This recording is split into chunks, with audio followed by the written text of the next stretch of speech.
Hello, this is Jim Szymanski, Director of Communications for the Washington Retail Association, and our guest today is Senator Guy Palumbo from the 1st District of the Legislature, which includes King County and Snohomish County north of Seattle.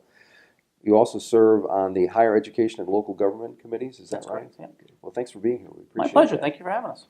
Why don't we start out by having you give us a little bit of your personal background and how you got to the legislature from there. Sure. Moved out here in 1998 for a job with Amazon.com. So they bought the company that I work for in Boston, shut it down, and basically said, if you want a job, come out to Seattle. So my wife and I drove cross country with our pet iguanas on the windshield and settled out in Seattle. Never looked back. Absolutely love it out here. And I worked at Amazon for almost 6 years until 2004. And I quit to open a small dog kennel in Snohomish County, which is a complete 180. It was hard during the dot-com boom and bust. A lot of people burnt out in tech and kind of did something different. I'm one of them. So I have a small dog kennel. Employs give or take about 9 people during the year. Now, you also serve as a fire commissioner and on a planning commission. Yes. So that, you've been a community activist, but I'm curious about what it was in particular. Usually there's something that motivates people to become active in the community. What was it in your case? Absolutely, yeah. In my case, it was a small business issue, so it's kind of a long story, but I'm in the commercial kennel industry, which are mostly mom and pops. So at the time, there was about 33 in Snohomish County. And after the first year, when you do your permit, it's pretty much a formality. So it's hard to get your permit, jumping through the hoops. But then after that, you get your once-a-year inspection. The guy comes out, he looks around, he says, "Did you change anything?" "No." "Check." So that went on for 6 years, and then I think it was my 6th year I got denied. And I said, "What do you mean I got denied?" So I had to go up to the county, take time out of my schedule, do the Freedom of Information Act. Found out that there was a guy who didn't like the way his permits were being treated with the county, so he filed a complaint against all 33 other kennels. So I was the first one that got denied, so I went home that night and I called all 33 other owners and said, "You don't know this yet, but you're going to lose your permit." Needless to say, I was not a very popular person that night. But we eventually organized. There was an initial meeting of about 16 owners. About 12 stayed together. We got a land use attorney. We fought the county. We spent over $12,000, which was a lot of money for us. And unfortunately, we lost. That went on for 3 years. And it just kind of woke me up, and I said, you know what? I have to get more involved. So I knocked on my county council member's door, Dave Summers, who's now the county executive in Snohomish County. And I said, "What can I do?" And he said, "Well, we have these planning commission openings." And I knew nothing about land use at that point, so I went into the planning commission, and then it was off to the races. So that's really what got me into it. Now, you're supporting a bill, Senate Bill 5230, that the Retail Association is quite grateful for, I might add. That's dubbed the Small Business Bill of Rights. Absolutely. And it's passed the Senate. Can you tell us about this bill, what it would do, and why you think it's necessary? Absolutely. So this is a little background. This is an NFIB bill. I'm an NFIB member. And what it does is it simply asks state agencies, especially the big ones, the Department of Revenue, et cetera, anybody that has enforcement actions against small businesses to go through their code and find out what are the existing rights that small businesses have, very much like a patient bill of rights or a airplane bill of rights for people that go on airplanes. So it's not asking for anything new. We're not asking for new rights. We're just asking the agencies to find out what is in the existing law and then to send it to the AGO's office, who's then going to figure out, the next step will be to figure out how do we communicate this. Maybe we'll do a one-pager that then goes out to small businesses when you get licensed so that you know what your rights are if you're subject to an enforcement action.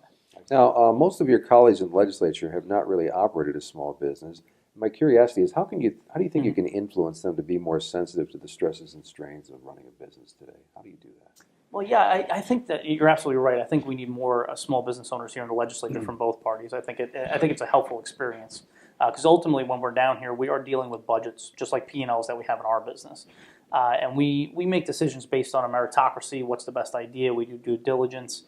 We think about it. We think about compromise. We're collaborative with other people, and I think those are skills that I think the legislature could clearly have more of and needs more of.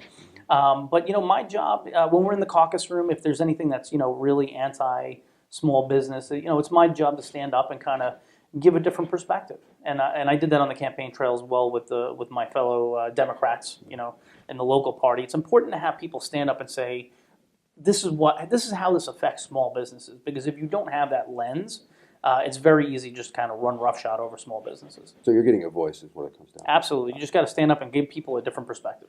Now, another thing we're grateful for at the association is you're sponsoring a number of bills, series of bills actually, to help law enforcement cope with organized retail crime, organized retail theft, I should say. One in particular is Senate Bill 5635 that deals with this issue of concealment, something I didn't know much about. Apparently most states, or a lot of states, have a law that allows law enforcement to interfere with people who appear to be hiding stuff under their coat or what have you, and we don't have that here in Washington State. Can you talk a little bit about 5635, Sure. or why you feel about it the way you do and why you think it should pass? Sure. This is a testament to Mark Johnson with the Retail Association. So he came and educated me on a number of those bills. That one in particular I'm a prime on, and I'm on the other ones as a co-sponsor. First of all, I think it's just important to support retailers. I mean, if there's a way that we could tighten up the law to make sure that you're dealing with that loss in a more effective manner, that's important, obviously, for those businesses because you deal with a lot of loss. We joked about it in committee. I call this the Animal House law. So if you ever watched Animal House and you see the guy, he's at the grocery store and he's taking the steaks and he's putting it down his pants and all that kind of stuff, that now would be theft under this law. That's the way I describe it. I think it's important. We just have to protect our retailers. And right now it's one of my 7 bills that I have in the Rules Committee. So in the next couple of weeks while we're on the floor, we're going to be doing our best to get it out of rules and get it on the floor. Now, you must have some first impressions of this place, being relatively new here. My curiosity has to do with what do you think voters perhaps need to learn about the state legislature that may come from your first impressions of this place? I'll give you a good one and a bad one. There is definitely less partisanship here than I expected. So interestingly, it seems actually more partisan on the campaign trail and outside of Olympia. But once you get here, I have had wonderful working relationships with a number of Republicans who have completely opposite politics than I do.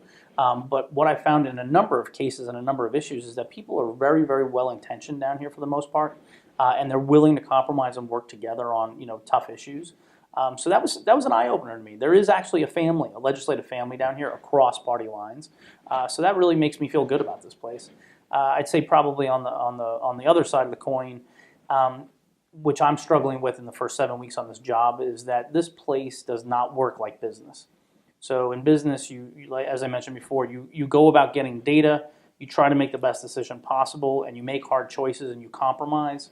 And if there's somebody that you really disagree with on a thorny issue, you sit down at a table and you hash it out. You get in a conference room and you figure out what the compromises are, what we can live with, and you get out in a timely fashion.